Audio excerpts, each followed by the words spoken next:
Shalom Aleichem and welcome to Online Smicha.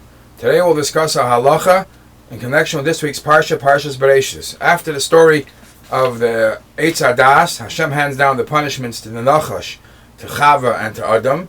And to Adam he says, Ki shamate l'kel ishtecha, that you listen to the voice of your wife.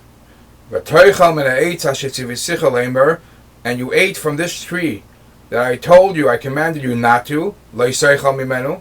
So there's a beautiful taich from the Talmud, from the Avi Nezer, that says, what does the word leimer mean here? She says a person has to train himself that continuously he has to chazer over what Hashem permits and what is prohibited, what is mutar and what is asur. The leimer is what keeps a person away from doing not good. And Adam Arishan's fault was that I told you leimer, I told you can chazer over, not to eat, not to eat, not to eat. And you did not do it, and that's what caused you to fall.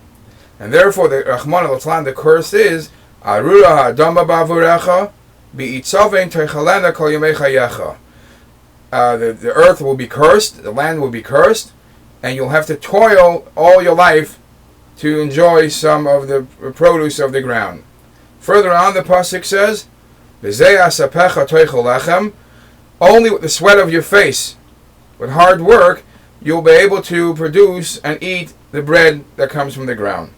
Now the Das Kenim Bali HaTaisva says, Nimtza b'Sefer Rabbi Yehuda HaChassid, it's found in the Sefer Rabbi Yehuda HaChassid, Shazu HaKalola, that the second Kalola of V'zei Asapecha Teichel Lechem, Ein Miskayemes El Ba'ivdei Adama, that only it's applicable, only applies to the farmers or those who work in the field.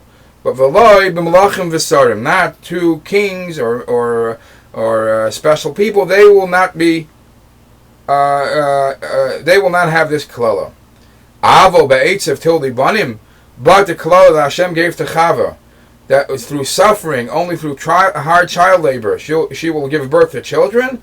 Miskayemes b'chol anashim. That will apply. That will apply to any woman.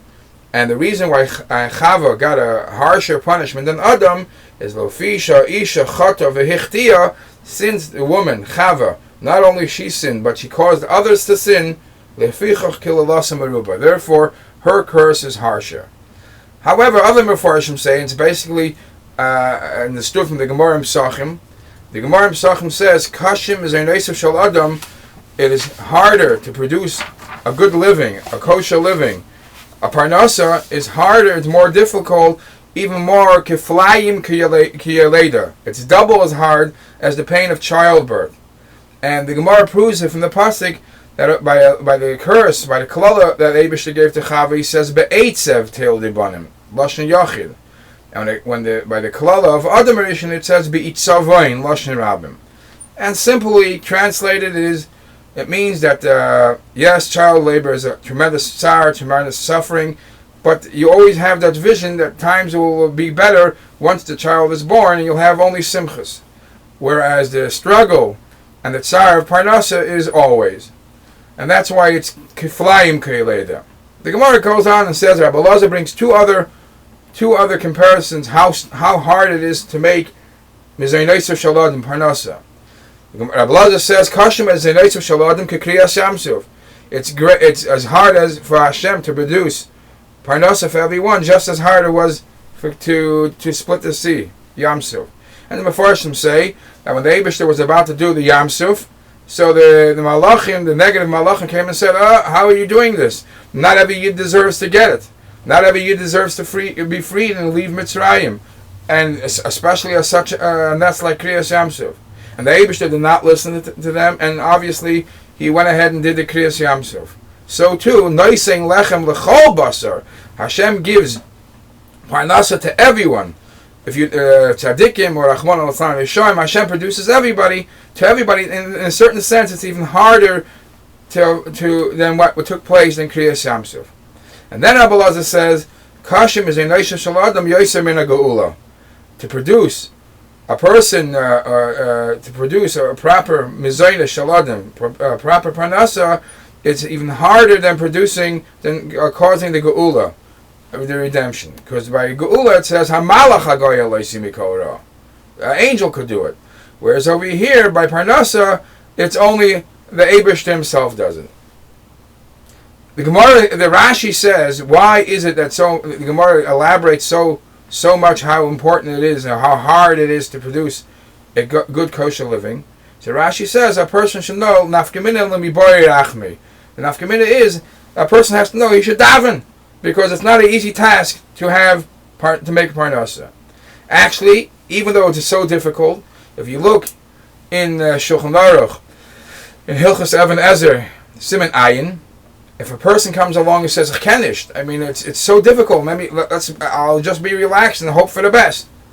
So the Ramah Paskins that one of the responsibilities that a husband takes upon himself when he writes the ksuba, and he says on the eflach ve'oker, that even if things are going simple, and he has a minimum amount of parnasa, chayev adam lahaskir es atzmei, a person has to sell himself, rent himself out as a poil in any way, shape, or form to produce a better parnasa, because that is part of the chiyuv ksuba.